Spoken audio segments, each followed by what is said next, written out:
एक बार फिर से आप सभी का स्वागत है। हम अध्ययन कर रहे हैं व्यवस्था विवरण की पुस्तक का और अब समय है कि हम उसके 21वें अध्याय पहले वचन से आगे का अध्ययन करें। यहां 21वें अध्याय पहले वचन से लेकर जब हम 9वें वचन तक पढ़ते हैं तो यहां पर हम देखते हैं कि यदि इज़राइल में किसी की हत्या हो जाए, किसी का शव प्राप्त हो जाए और कोई ये ना जानता हो कि उसे किसने मारा है, उसकी किसने हत्या की है, उसका कोई भी मामला समझ में ना आए कि उसकी किसने हत्या की है, तो उसके लिए इज़राइल को कैसे प्रायश्चित करना है। तो यहां पर हम पहले वचन से लेके 9वें वचन तक उसी प्रक्रिया को पढ़ते हैं। मेरे प्यारे भाई बहनों, आप इसको अपने आप से पढ़ लीजिएगा। यहां पर जो मेन बात है वो मैं आपसे डिस्कस करना चाहूंगा। आखिर परमेश्वर ने किसी हत्या, जो चाहे वो इजरायली हो चाहे कोई विदेशी हो, कोई भी हो, यदि इजराइल की धरती पर कोई शव मरा हुआ पड़ा है और उसकी हत्या का कोई भी मामला समझ में नहीं आता है, यानी किसी को यह ना पता हो कि उसे किसने मारा है, तो फिर परमेश्वर ने इजरायलियों को इसका पश्चाताप करने के लिए क्यों कहा। हम देखते हैं यहां पर एक बछिया को लेकर के उसकी गर्दन तोड़ करके इस प्रकार से उसके लहू से हाथ धोए जाते हैं, सारी चीज होती है, वो प्रायश्चित होता है। आखिर परमेश्वर ने ये क्यों दिया? परमेश्वर ने ये व्यवस्था इजरायलियों को करने के लिए क्यों दी है? मेरे प्यारे भाई बहनों, ये व्यवस्था देने का जो प्रयोजन परमेश्वर का है वो ये है ताकि लोग समझने पाए कि परमेश्वर की दृष्टि में हत्या कितना बड़ा घृणित कार्य है। परमेश्वर की दृष्टि में सबसे घृणित कार्य एक मनुष्य के द्वारा दूसरे मनुष्य की हत्या करना है। मेरे प्यारे भाई बहनों, जैसा कि हम उत्पत्ति की पुस्तक 9वें अध्याय में पढ़ चुके हैं, वहां पर परमेश्वर ने नूह को जब ये आदेश दिया था, ये आज्ञा दी थी कि अब तुम पशुओं को खा सकते हो, क्योंकि उससे पहले कोई पशु नहीं खा सकता था। नूह के समय के बाद ही परमेश्वर ने ये छूट दी थी कि अब मांस भी खा सकते हो, और वहां परमेश्वर ने ये साफ तौर पर बता दिया था कि तुम लहू का सेवन ना करना। और हम पुराने नियम में बहुत बार ये बात अभी पढ़ चुके हैं। व्यवस्था विवरण की पुस्तक का यहां तक का अध्ययन करने में हम कम से कम 5-6 जगह ऐसी जगह पढ़ चुके हैं जहां पर ये बात कही गई है कि तुम लहू का सेवन ना करना, तुम लहू का सेवन ना करना। और परमेश्वर ने वहां पहले ही नूह को बता दिया था, क्योंकि लहू में प्राण होता है और मैं हर एक प्राण का पलटा लूंगा, हर एक प्राण का पलटा लूंगा, क्योंकि प्राण मनुष्यों के द्वारा उत्पन्न नहीं हुआ है, बल्कि परमेश्वर ने प्राण को रचा है कि जीवित कोई जीवित प्राणी बन जाए, तो हर एक प्राण का बदला लिया जाएगा। इसीलिए यहां पर हम देखते हैं कि मनुष्य तो उससे भी बढ़कर है, किसी प्राणी से, किसी पशु से भी बढ़कर है, क्योंकि परमेश्वर ने उसको जो रचा है वो अपने स्वरूप की समानता में रचा है। तो परमेश्वर की दृष्टि में ये बहुत घृणित एक कार्य है यदि किसी को कोई हत्या करता है। और हम 10 हुक्मों में, यानी कि जो 10 कमांडमेंट्स हैं, जो हम निर्गमन की पुस्तक 20वें अध्याय में पढ़ चुके हैं, जो परमेश्वर की 10 आज्ञाएं हैं, उनमें भी परमेश्वर ने एक आज्ञा में ये कहा कि तू हत्या ना करना। हत्या तुझे नहीं करनी है, तुझे किसी भी रीति से हत्या नहीं करनी है। और अगर इज़राइल के देश में यदि कोई शव मिला है जिसकी हत्या की गई है, तो उसका भी पलटा लेना जरूरी है। तो उस बात को ये दर्शाने के लिए, उसकी गहराई, उसकी सीरियसनेस को बताने के लिए कि हत्या कितना बड़ा मेरी दृष्टि में घृणित कार्य है, इसीलिए परमेश्वर ने ये सारी चीजें इज़राइलियों को करने के लिए दी थी, ताकि वो इस घृणित कार्य से बचे रहें, वो हत्या से बचे रहें। क्योंकि ये एक परमेश्वर ने अपने 10 आज्ञाओं में तो ये कह दिया कि तू हत्या ना करना, लेकिन फिर भी ये सारी बातों को परमेश्वर ने एक्स्ट्राज में जो इजरायलियों को करने के लिए दी हैं। तो इससे ये पता लगता है कि इजरायली इस खौफ में, इस डर में हमेशा बने रहें कि हमें अपने इस पवित्र देश को, जो परमेश्वर ने जो प्रतिज्ञा का देश दिया है, इसे हर हालत में हमें पवित्र रखना है। चाहे कोई बाहर का व्यक्ति ही क्यों ना हो, चाहे वो इजरायली ही क्यों ना हो, हमें किसी भी तरीके से किसी की बेकार में बिना युद्ध के हत्या नहीं करनी है। हमें किसी की भी हत्या नहीं करनी है जब तक परमेश्वर हमें इस बात का आज्ञा न दे कि हमें उस देश पर चढ़ाई करनी है या फिर हमें उस देश पर युद्ध करना है। यानी कि यहां हत्या के विषय में लेकर के बहुत इसकी सीरियसनेस को, उसकी महत्वता को बताया गया है कि परमेश्वर की दृष्टि में हत्या सबसे घृणित कार्य है। और मेरे प्यारे भाई बहनों, मसीही जीवन में भी हम देखते हैं बहुत सारे लोग, विश्वासी, इस बात का सवाल करते हैं कि ऐसे कौन से कार्य हैं, ऐसे कौन से पाप हैं जिनका फल मृत्यु है। तो उनमें हत्या भी शामिल है। हत्या है, व्यभिचार है, किसी को धोखा देना है, किसी का लालच करके किसी को झूठे मुकदमे में साक्षी देना है। यानी व्यवस्था में जिस अपराध का दंड मृत्यु दंड है, व्यवस्था की पुस्तक में, जैसा पौलुस कहते हैं कि व्यवस्था हमारे लिए शिक्षक है, तो व्यवस्था की पुस्तक में, लय व्यवस्था में, गिनती की पुस्तक में जहां जहां ये बातें लिखी हैं, जिस सजा को यहां मृत्यु दंड दिया जाएगा, जिस अपराध के बदले में मृत्यु दंड दिया जाएगा, वो सारे अपराध मृत्यु दंड की श्रेणी में आते हैं। जैसा कि बहुत सारे सवाल करते हैं ना कि ऐसे कौन से पाप हैं जो मृत्यु हैं, जो मृत्यु लाते हैं, और बहुत से ऐसे पाप भी हैं जो मृत्यु नहीं लाते हैं। तो ये वो पाप है जैसे हत्या करना है, व्यभिचार करना है, धोखा देना है, किसी का लालच करना है, झूठी साक्षी देना है। ये सारी चीजें परमेश्वर के विरोध में घृणित हैं और ये सारे पाप परमेश्वर की दृष्टि में घृणित है। और मैं परमेश्वर का धन्यवाद करता हूं कि जब हम पवित्र आत्मा की अधीनता में आ जाते हैं, मसीही विश्वासी जब पवित्र आत्मा की अधीनता में आ जाते हैं, तो मैं समझता हूं कि 99.99% ऐसे मसीही विश्वासी हैं कि वो अपने जीवन में गलतियां तो जरूर कर सकते हैं, वो अपने जीवन में छोटा मोटा क्रोध जरूर कर सकते हैं, जलन भी कर सकते हैं, सारी चीजें कर सकते हैं, लेकिन एक सच्चा मसीही विश्वासी कभी किसी की हत्या करने के लिए हाथ नहीं उठा सकता, किसी का बलात्कार करने के लिए हाथ नहीं उठा सकता, किसी के साथ धोखा देकर के, चोरी करके, डकैती करने के लिए हाथ नहीं उठा सकता, किसी के लिए झूठी गवाही देने के लिए अपना मन नहीं बना सकता, यदि वो सच्चा मसीही विश्वासी है, क्योंकि पवित्र आत्मा उसमें वास करके उसे हमेशा निरुत्तर करता रहता है। तो मेरे प्यारे भाई बहनों, यहां पर हम देखते हैं 21वां अध्याय पहले वचन से लेकर 9वें वचन तक इस बात को परमेश्वर ने इस्राएलियों को यह व्यवस्था देकर समझा दिया है कि मेरी दृष्टि में हत्या बहुत घृणित बात है।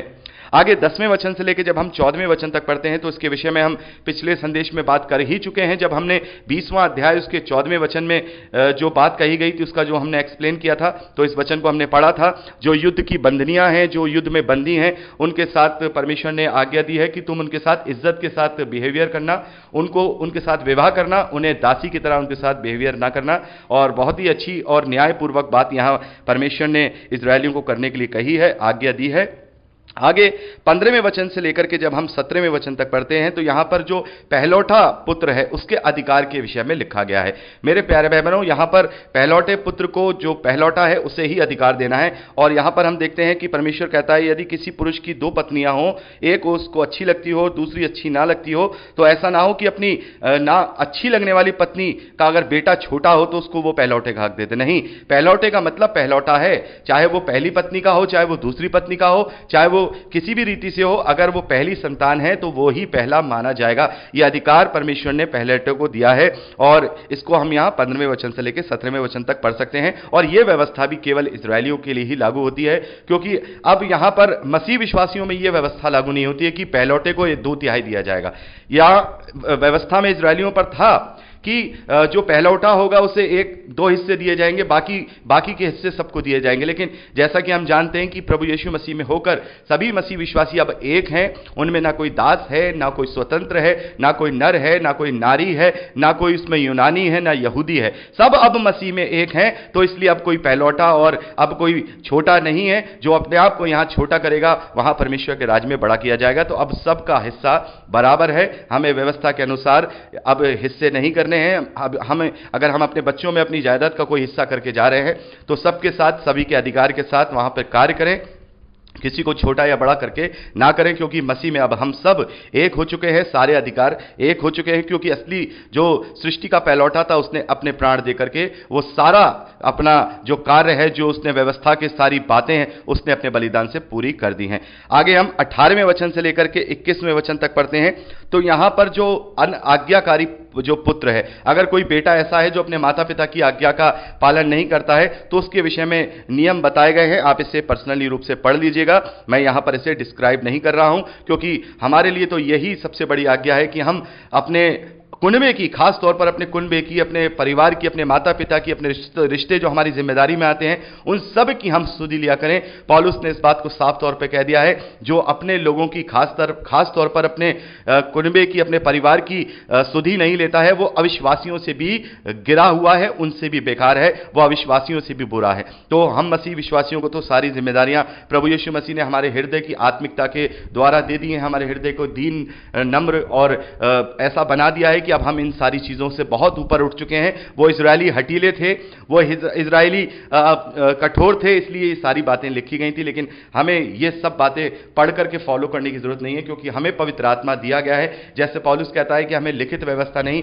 वरन हमारे हृदय रूपी मांस पट्टियों पर वो पवित्र आत्मा के द्वारा वो सब बातें लिख दी गई हैं। हमारे हर एक्ट में पवित्र आत्मा हमें निरुत्तर करता है कि ये बात सही है या नहीं है, क्योंकि प्रभु ने इस बात को हमें कहा है, उसने हमें पवित्र आत्मा दिया है और उसी के कॉन्शियस के द्वारा सारे मसीह विश्वासी कार्य करते हैं। तो यहां पर 22वें वचन से लेकर के जब हम लास्ट इसको 23वें वचन तक पढ़ते हैं तो ये दो वचन बहुत ही इंपॉर्टेंट हमारे लिए हो जाते हैं। यहां पर हम देखते हैं, फिर यदि किसी से प्राण दंड के योग्य कोई पाप हुआ हो जिससे वह मार डाला जाए तो तू उसके शव को वृक्ष पर लटका दे, तो वह शव रात को वृक्ष पर टंगा ना रहे, अवश्य उसी दिन उसे मिट्टी देना, क्योंकि जो लटकाया गया है वह परमेश्वर की ओर से शापित ठहरता है। मेरे प्यारे भाई बहनों, यहां पर परमेश्वर ने क्या आज्ञा दी है? यह आज्ञा दी है कि यदि किसी को प्राण का दंड दिया जाए तो उसको ऊंचे पे लटका देना, ऊंचे पे लटका देना। तो मेरे प्यारे भाई बहनों, ये हमें किस बात की याद दिलाता है? हमने गलातियों की पुस्तक गलातियों की पत्री उसका 3 अध्याय 13वें वचन में पढ़ा था कि वो हमारे लिए श्रापित बन गया और वो ऊंचे पे लटकाया गया। हमारे लिए प्रभु यीशु मसीह श्रापित बन गया और वो ऊंचे पे लटकाया गया, क्योंकि जो ऊंचे पे लटकाया जाता है यहां पर लिखा है वह श्रापित है। मेरे प्यारे भाई बहनों, जो निष्कलंक, जो निष्पाप प्रभु यीशु मसीह था, जिसकी पाप से कोई जान पहचान नहीं थी, वो पाप जानता ही नहीं था क्या होता है, वो प्रभु यीशु मसीह अपने अनुग्रह को हमें इस प्रकार से दे गया, परमेश्वर के प्रेम को इस प्रकार से वो हम पर प्रकट कर गया कि वो निष्पाप ही था, वो निष्कलंक ही था और हम पापी ही थे और पाप की दशा में ही थे, और वो हमारे लिए श्रापित बन गया, वो हमारे लिए पाप बन गया और वो हमारे लिए हमारे पापों को अपने ऊपर लिए हुए वो क्रूस पर बलिदान हो गया। मेरे प्यारे भाई बहनों, ये सब बातें क्यों परमेश्वर ने यहां इस्राएलियों को करने के लिए दी हैं?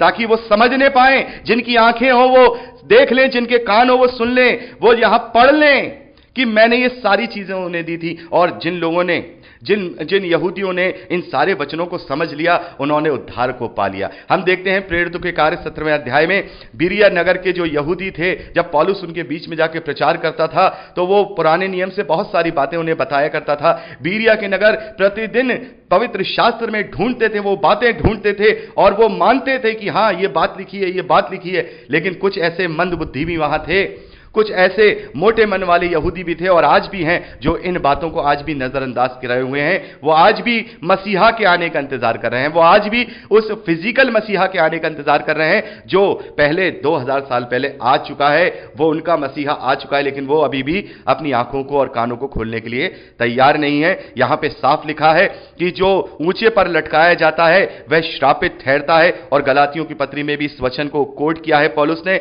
गलातियों की पत्री उसका 3 अध्याय 13वें वचन में पौलुस कहते हैं, मसीह ने जो हमारे लिए शापित बना, हमें मोल लेकर व्यवस्था के शाप से छोड़ाया, क्योंकि लिखा है जो कोई काट पर लटकाया जाता है वह श्रापित है। और वो ये बात यहां व्यवस्था विवरण में हम पढ़ते हैं। तो मेरे प्यारे बहनों, प्रभु यीशु मसीह हमारे लिए श्राप बन गया, प्रभु यीशु मसीह हमारे लिए श्रापित बन गया। और यहां हम व्यवस्था विवरण 21वें अध्याय 22वें वचन में पढ़ते हैं कि फिर यदि किसी से प्राण दंड के योग्य कोई पाप हुआ हो तो वह मार डाला जाए।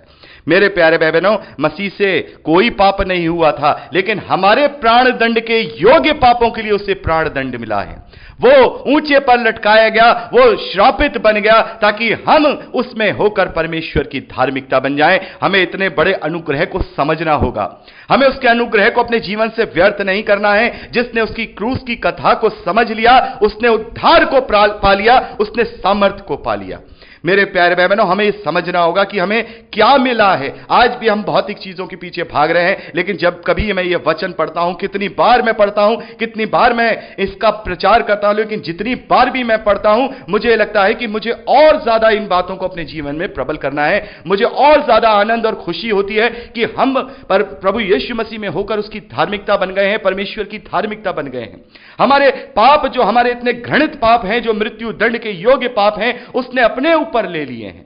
यूहन्ना बपतिस्मा देने वाला यही गवाही देता है कि देखो ये वो मेमना है जो जगत के पापों को उठा ले जाता है। मेरे ही नहीं, आपके ही नहीं, समस्त मानव जाति के, जब से आदम और आदम की संतानें इस धरती पर आई हैं, और जब तक इस धरती पर इस मानव जाति का जो हम कहेंगे वंश रहेगा, जब तक के लिए प्रभु यीशु मसीह ने सभी के पापों को अपने ऊपर उठा करके सभी के पापों से उन्हें छुटकारा दे दिया है। वो हमारे लिए श्रापित बन गया। और जैसे उस प्राण दंड के योग्य व्यक्ति को जो पाप में जिसने पाप किया था, उसे मृत्युदंड दिया जाता है, उसे वृक्ष पे टांग दिया जाता है, काट पे, लकड़ी पे टांग दिया जाता है, वैसे ही प्रभु यीशु मसीह भी श्रापित बन के हमारे लिए उस क्रूस पर चढ़ गया और उस क्रूस पर चढ़कर उसने हमें ऐसा अनंत छुटकारा दे दिया जिसका कोई मूल्य नहीं है। उसको हम, उसके प्रेम को, उसके अनुग्रह को उससे नाप नहीं सकते। वो असीम है कि हमें क्या मिला है कि हम ये देखें कि हमें वो अनुग्रह मिला है कि हम अब परमेश्वर की धार्मिकता बन गए हैं, परमेश्वर की संतान कहलाए जाते हैं और वो हमारे सारे आंसू पोंछ डालेगा। और उसके लिए केवल हमें अब विश्वास करना है, कोई भी धार्मिक आडंबर नहीं करना, विश्वास में रहते हुए, प्रभु यीशु मसीह में जड़ पकड़ते हुए, उसी में विश्वास में दृढ़ होते हुए फलवंत होते जाना है। तो मेरे प्यारे भाई बहनों, यहां पर हमने 21वां अध्याय कंप्लीट कर लिया है और 22वें अध्याय पहले वचन से आगे का अध्ययन अगली रिकॉर्डिंग में करेंगे। प्रभु आप सबको आशीष दे। Praise the Lord. जय मसीह की।